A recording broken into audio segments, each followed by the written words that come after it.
Okay, it's tipping. See, it's ready. Okay, so just keep.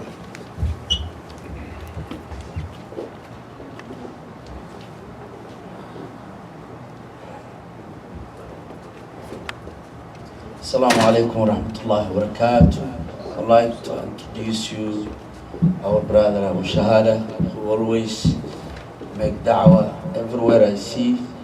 Alhamdulillah, this is our brother. I see him doing the da'wah. ومن أحسن قوله من دعا إلى الله وعمل صالحا وقال إنني من المسلمين. Alhamdulillah.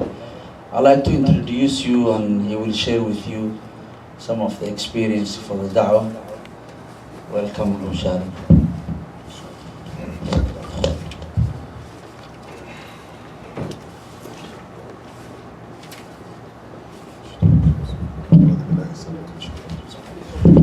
إن الحمد لله نحمده ونستعينه ونستغفره ونعوذ بالله من شرور أنفسنا ومن سيئات أعمالنا من يهده الله فلا مضل له ومن يضلل فلا هادي له وأشهد أن لا إله إلا الله وحده لا شريك له وأشهد أن محمدا عبده ورسوله وبعد.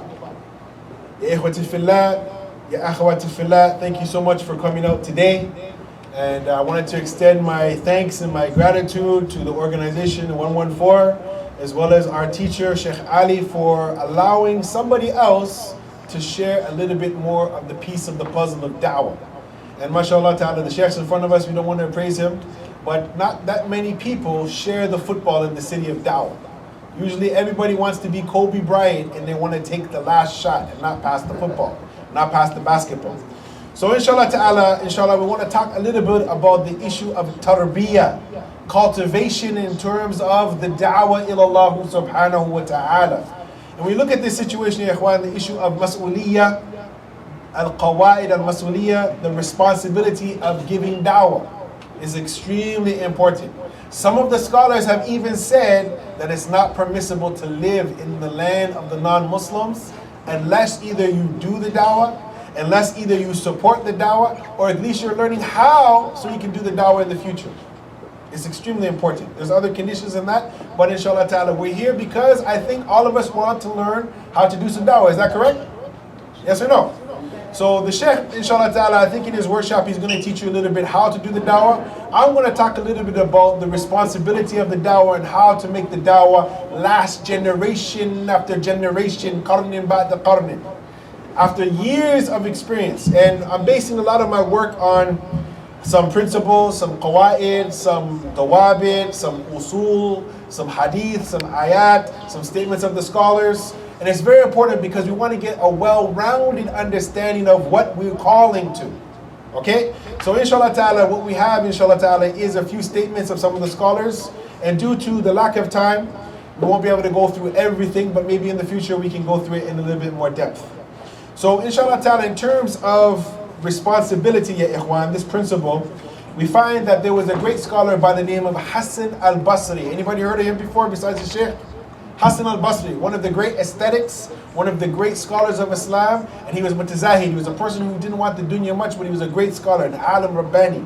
He said a very beautiful thing, and this is something that every Muslim we need to understand, especially when it comes to da'wah, and I don't see a lot of this being taught, nor do I see a lot of people actually applying this here in the society.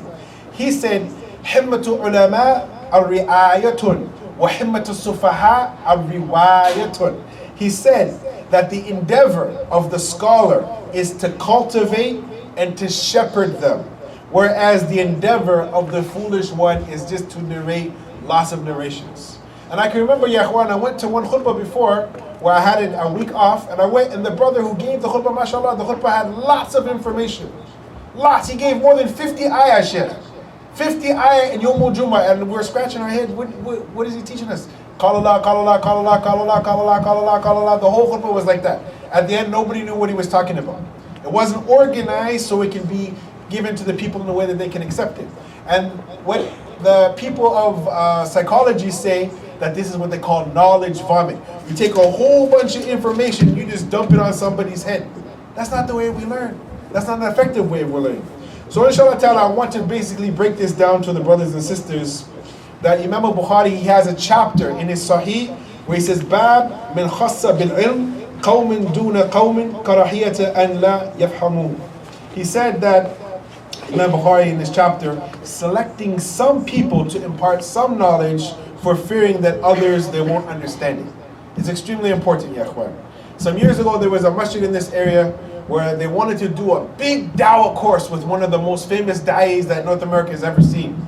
And I was sitting in the meeting months before, and the sheikh, he said to the organizers, he said, I want you to bring the premier du'at of the city of Toronto. Those that have been doing dawah for 10 years, 15 years, 20 years. I want you to select 10, 20 brothers, 10, 20 sisters, and I want you to come and bring them, and we're going to teach them and educate them. Because the sheikh is, as we see, as Imam Hassan al-Basri said, that the endeavor of the scholar is to cultivate and to educate and to nurture, not to give lots of narrations. So the sheikh, in his wisdom, having farasa, looking far ahead, realized that if he comes in and he trains 20 brothers, 20 sisters, they can multiply and do the work that he's going to do. But this particular place, they said, no, we're not going to do that. We're going to have a big conference, a 4-day conference or a 3-day conference. My memory is getting bad. And we're going to sell some food, and we're going to charge some money. And every sheikhs, kullu, fulan, wa alan, everybody, baba, mama, sister, brother, everybody, we're going to bring them to the conference. And all throughout the conference, the sheikh had to go back and explain concepts that we already learned. The premier people already learned. Questions were coming up on basic stuff, and it was of no benefit. They wasted the sheikh's time, because that's not what he agreed upon. That's not what they agreed upon. So after the conference, the sheikh said to the organization, I wanted to do part number 2 some months later on, but the way you guys messed it up, that it's all jammed up. So I wanted to just bring a simple concept, inshallah ta'ala, that when you look at basketball, anybody likes basketball here? And I wish there was more young brothers here, because you guys can be able to understand it. Before they even start to play the game, there's something called a draft, right? The team will do their research, they'll look at all the players, they'll look at all the analytics, and then they'll pick the player that they think that can be best to their team. Is that right? Okay. Also, for instance, anybody know who Michael Jordan is? Anybody know who Stephen Curry is? Anybody know who Kobe Bryant is? Right, these are the MVPs, these are the superstars. This is who everybody, when they see the TV, this is who they market, this is who they want everybody to be. So do we have Dawah superstars too? Sheikhs and Dawah superstars, do we have people like that? Yes or no? Yes or no? We have that. We're going to have a conference, we want to bring our Dawah superstars, right? Of course, is that right, Sheikh? Sheikh so-and-so is coming all the way from New York City. Hey, we got to go. MashaAllah, tabarakallah. But one of the things that people, they misunderstand is that this thing that we're doing, this mal'ab, this midmar, this battlefield of dawah that we're on, that number one, there has to be a coach. Someone that will teach you how to do it effectively. Someone who's been there, done that, and they're continuing to do it years and years and years later. As opposed to you trying to figure out how to do it by your own self. Wouldn't that make sense? So if I want to learn how to shoot a jump shot, should I go to Steph Curry or should I just go to the local guy around the corner? Answer the question. Steph Curry, he's got the best jump shot, right? Same thing, a coach is a person who organizes the whole team. Now, if you wanted to start a franchise, would you want to get me, Abu Shahada, or would you want to get Red Auerbach, or would you want to get Phil Jackson? Who would you want to get? Phil Jackson, because he's won 11 championships. He knows what he's doing. He must be pretty good if he won 11 championships, right? So this is the same thing, brothers, organization. Who is the best person amongst us to organize things, get things in order? And the next thing is systems, ya ikhwan, nivam, organizing everything that we're doing. Many of the Muslims were not good at organizing. And I think this starts actually in the Muslim country, not here. I was in Egypt, and while I was in Egypt, ya ikhwan, something really funny happens over there. You have your money, you have your passport, you go to a building, you need to get a stamp so you can get into a school. Once you get there, they're telling a joke, they're having tea, they tell you, come bukra inshallah, come back tomorrow. It's not a good time for us, come back tomorrow. So you go wherever you're traveling, you come back the next day.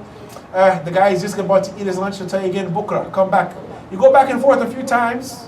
After he's on the 4th day, he keeps seeing your face, and what do you want? Mandik, what do you want? So, well, I need to get this paper. It's okay, you have $50? Yes, I have $50. If you don't have the $50, you gotta go back. After that, you know what he does? He takes a stamp, $50, okay, masalam, that's it. But for 4 or 5 days, he's telling me bukra, he's not ready. Because the system sucks. Okay, you guys get that? Okay. GM. Someone who's smart and intelligent and they know how to architect the dawah in the city, an amir, something that's not taught too much amongst brothers and sisters. Someone who is got a critical eye on how to make the dawah work. So when we're looking at this situation, my dear brothers and my dear sisters, there are a few examples that we want to take that are very important, inshallah ta'ala. Number one, we find that there's a very beautiful statement that Ali radiallahu ta'ala anhu he said concerning dawah. He said, حَدِّثُ النَّاسِ بِمَا يُعْرِفُونَ أَتُحِبُّونَ أَنْ يُكَذِّبُ اللَّهُ وَرَسُولُهُ. He said, relate knowledge to people according to their level of understanding. Do you wish that Allah and His Messenger be disbelieved in? So ya ikhwan, let's start with the baby steps of da'wah. What are we calling to? Are we calling to our da'wah organization? Yes or no? Yes or no? No. Are we calling to our masjid? No. Are we calling to our madhab? No. What are we calling to? Calling to Allah to make the worship of Allah uppermost in the land. And there's certain techniques, ya ikhwan. Also we find that the Prophet ﷺ had told us many, many beautiful things, ya ikhwan, concerning the manners. He said, إِنَّمَا بُعِثْتُ لِأُتَمِّمَ مَكَارِمَ الْأَخْلَاقِ. I have not been sent except for to establish the good character. So if I came to you brothers and I tried to message you and I punch you in your face and say, hey, do this, are you going to listen to me? But if I came and say, Akhi, how you doing? MashaAllah, tabarakallah. Are you thirsty? Here's a glass of water. Akhi, do you need something to eat? It's more palatable upon the people. This is what is extremely important. This is what we're missing. Also, we find, brothers and sisters, a very, very beautiful statement where Ibn Mas'ud radiallahu anhu, he said that no one relates something to a people which they do not understand except that it puts something or someone into some fitna, trial, or discord. Ali radiallahu anhu went on to say, لَيْسَ كُلُّ مَا يُعْلَمْ يُقَالْ وَلَيْسَ كُلُّ مَقَالْ يُنْشَرْ. He said, not all that is known should be said, and not all that is said should be spread. So inshallah ta'ala, due to the lack of time, I want to just kind of give you guys a little bit of a point why our dawah is not successful and why we're pushing away people from the dawah. Lecturing is good, but now I like to see visuals. Would you like to see visuals? Okay. Okay. Some of the things that I think, and really this is a much larger workshop, but due to time restraints, because it's a Sheikh's program and he's sharing the football. Okay, I made a little mistake here. These are some of the problems here, and inshallah the English is there as well. This, and understanding this, these are the systems that we need when we're giving dawah to the people. From the khas and the am. Okay, number one, you have qawaid al-juhala. Okay, qawaid al-juhala has three main points. This is very deep, very intricate, but I'll make it very simple. Juhala bil-hukm, juhala bil-hal, juhala bil-uquba. Okay, this is a system here that when you're dealing with the people, you have to learn all this. So the sisters, they should write this down. I'll put this over on the side. You can write down the English is underneath. And also from amongst this qawaid, there's another set of rules called al-udhr bil-jahl, the excuse of ignorance. People are ignorant. They don't know what to do. They don't know how to apply the information. They just need to be taught. Okay? So, within this, ya ikhwan, you have the principle of ignorance. This is A, and this is B. The excuse of ignorance. Ignorance of the ruling. So you're dealing with the Muslims, you're dealing with the people. They don't know what the hukm shari is. Also the ignorance of the situation. When does the salat come in? Also the ignorance of the punishment. Okay? How that is applied. Somebody, they accept Islam yesterday, and they still have a boyfriend or a girlfriend. So now the Muslims find out that the person still is active with their boyfriend and girlfriend. The people are ignorant of this excuse. But I've seen people make takfir of a new Muslim. He just became Muslim yesterday. He's still maybe eating pork. Maybe he still has a girlfriend. Maybe he's still selling alcohol. And the Muslim says, look, akhi, he's a kafir. He's not ruling by the rule of Allah. Okay, but there's certain principles here that need to be applied. So inshallah ta'ala, we came here to hear our Shaykh. And really, this is just small information. Like I cut down and cut down and cut down and cut down just to give you guys the first layer of the onion. When you understand all this stuff and how the system works, and this is basically something that I've been compiling over the years, and I'd like to thank our Shaykh for giving us the opportunity, something called Dawah Dynamics. There's a very famous book for those who are really interested in dealing with the psyche called Psycho-Cybernetics by a guy named Maxwell Maltz. Okay, this guy put together a system that showed the runners and the people, the athletes back in the 1930s, how they prepared to run in the Olympics and beat everybody else. Okay, there's certain psychological things that you need to know.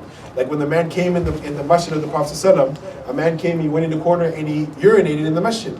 Many of the Sahaba were very upset. They wanted to kill him. How can you come here and defile the masjid? Prophet ﷺ, being the skilled person, came in, handled it with the most gentle approach, and it won the man's heart. And alhamdulillah, we find the best example. لَقَدْ كَانَ لَكُمْ فِي رَسُولِ اللَّهِ أُسْوَةٌ حَسَنَةٌ. So my dear brothers and sisters, da'wah is very important. But now how we're going to learn the da'wah, how we're going to implement it is of extreme importance. With that, هذا ما عندي وصلى الله وسلم على نبينا محمد وعلى آله وصحبه أجمعين.